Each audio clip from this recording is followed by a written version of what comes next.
This week, we have some unexpected news about PIONER, Warframe's magical nature twin Soulframe, ARDEM, a game that looks like multiplayer The Last of Us, and much more.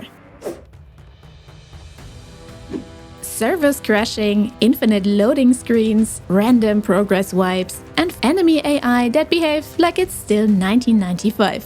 What's the next move? Right, ship the game in 3 weeks anyway.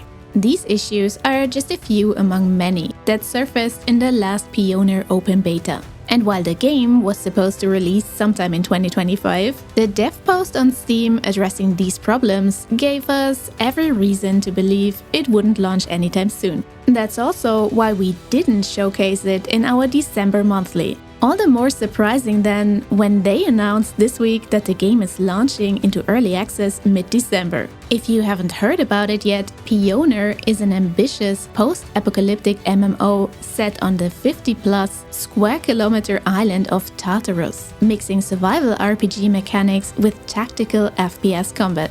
Basically Green Hell, Stalker and Fallout, blended with an unhealthy amount of vodka. And speaking of Fallout, there will be over 50 story quests and hundreds of side activities with moral choices and multiple factions. As an MMO, there is multiplayer in many flavors, from raids to PvP and even extraction zones. And while that all sounds compelling, you can't help but wonder if this isn't one of those too ambitious games. It won't be a disaster like the day before, as there have been playtests. So the game actually exists, but those same playtests fuel the skepticism, because what we saw wasn't exactly ready. The small studio size makes fixes slower, yet may explain the rushed release, as they are not only developing, but also self-publishing, which both costs money. So let's hope they find a way to make it work. After all, the game has hit over 500,000 wishlists, suggesting that there are quite a lot of people eagerly awaiting its release on December 16th.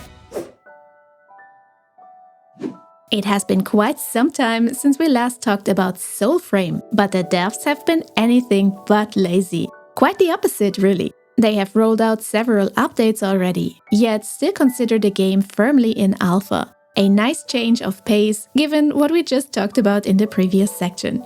If you're not familiar, Soulframe is a free fantasy action-adventure from the creators of Warframe, trading sci-fi speed for slower, deliberate combat in a nature magic world. You explore the cursed realm of Alka, team up with spirits and creatures, and fight with swords, bows and spells while restoring the land. Since our last showcase, we had the chance to play it ourselves, and the atmosphere alone was absolutely outstanding. The guidance, however, was anything but.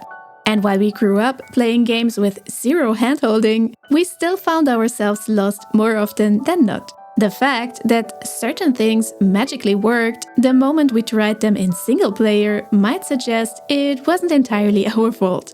We swear we are not getting old. Jokes aside, onboarding and tutorials are often added late in development, so that's fine. But apparently, we weren't the only ones a bit lost, because the latest patch, Preludes 12, didn't just add tougher enemies, siege and combat reworks, along with new items, but also a fully overhauled new player experience, with tutorials and better guidance later on. Oh, and a new weapon type, the Greatsword. What is it with greatswords lately? You all played way too many spin-to-win warriors. We will definitely hop in again soon. And if you want to do the same, you can still sign up on their website for a chance to get in. Or support them by grabbing a Founders Pack for around $30, which includes guaranteed access along with some in-game goodies.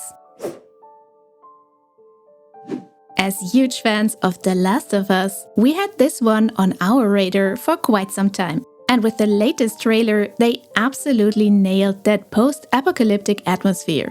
ARDEM takes players to a 64 square kilometer world inspired by Minnesota, Iowa, and Wisconsin, where a virus had turned most of humanity into zombie-like creatures. Every location is handcrafted to feel like a place real people once called home. For once, you don't get lost because you've seen the same asset for the 20th time, but because you are just bad at navigating. Progress! You can expect unique locations from flooded towns to forgotten industrial zones, each hiding resources, secrets, and of course, threats.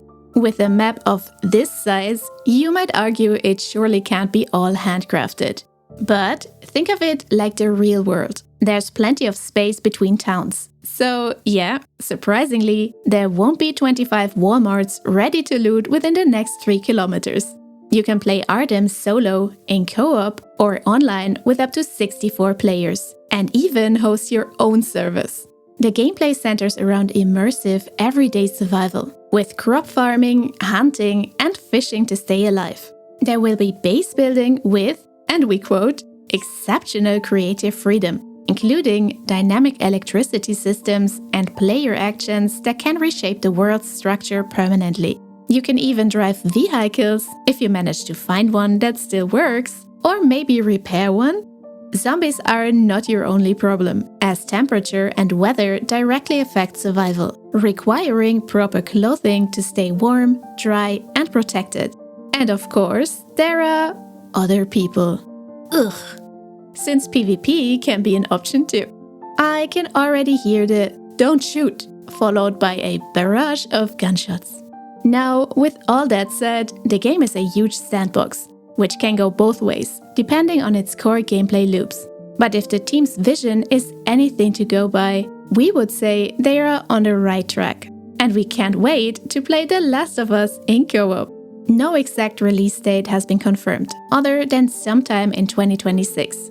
But you can already sign up for upcoming playtests on Steam.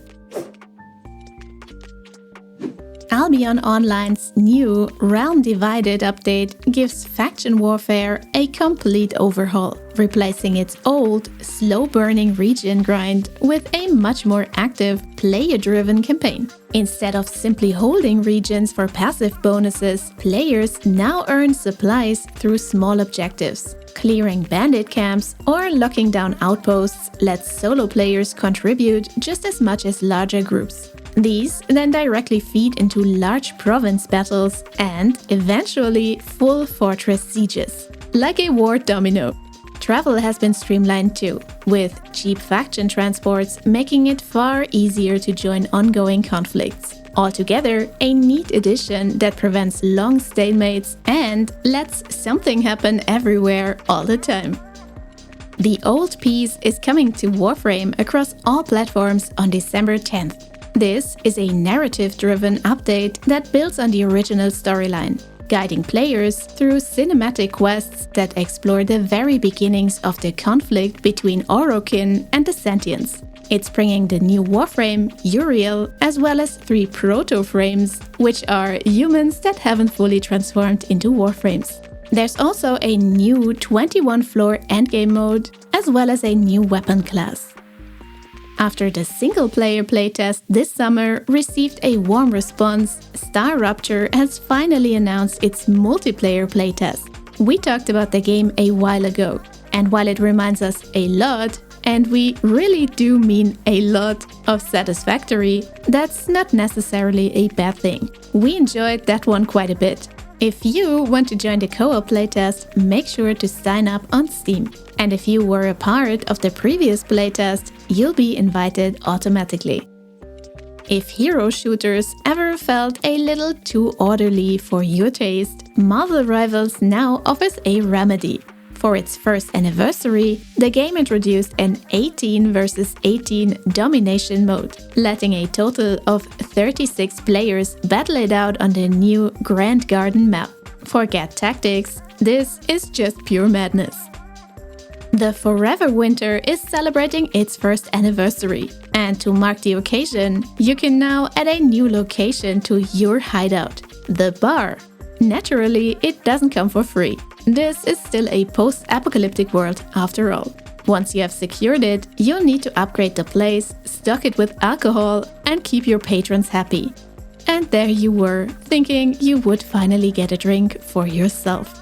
But the update also brings new weapon blueprints and a good amount of other improvements, so cheers!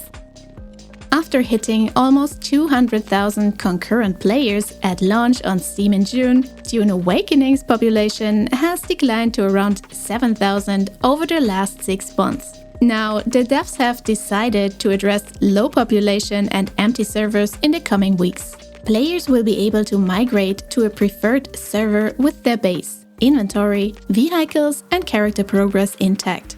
And with no fixed migration window, you will still be able to transfer from the main menu later on.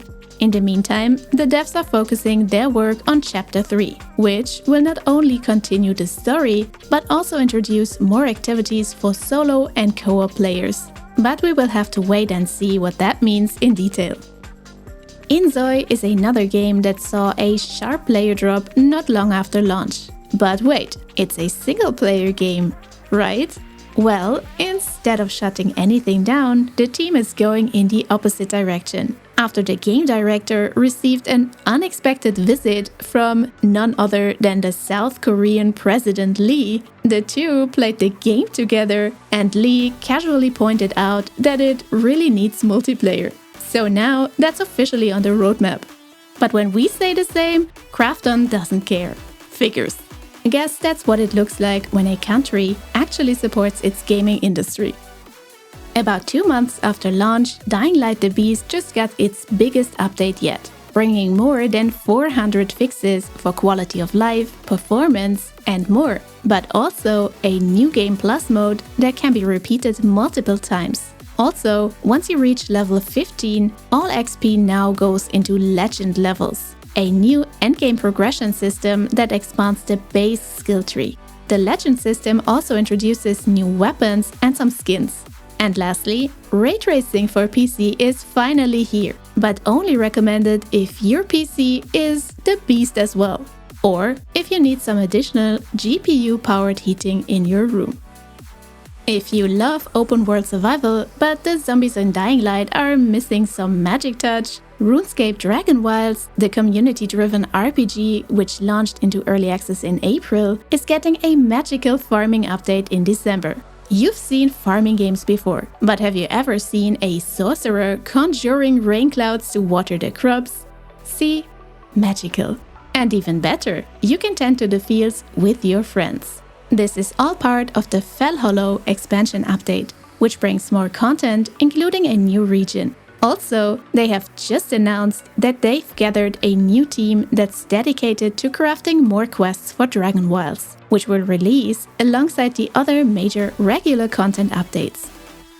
Warhammer 40k Speed Freaks is a high-octane combat racing game in which you race together with or against your friends in buggies, tanks, and even helicopters. Of course, armed with various explosive weapons. What's new is that it also lets you create together in a cooperative level editor that lets you build tracks and stunt parks in real time. There are more than 400 assets to choose from, so only your creativity is the limit. And if you're not feeling creative today, you can head to the Mac Workshop and download what other orgs have built. Ara History Untold is a turn-based grand strategy game, blending classic 4X nation building with a dynamic living world, and true simultaneous turns that keep even big multiplayer matches fast. Post-launch updates have expanded everything from cultures to combat, and if you want to give it a try, it's free to play on Steam this weekend with a big discount if you end up liking it. But that's it for this week. We wish you a ton of fun in co-op together with your favorite people, and we'll see you again in the next one.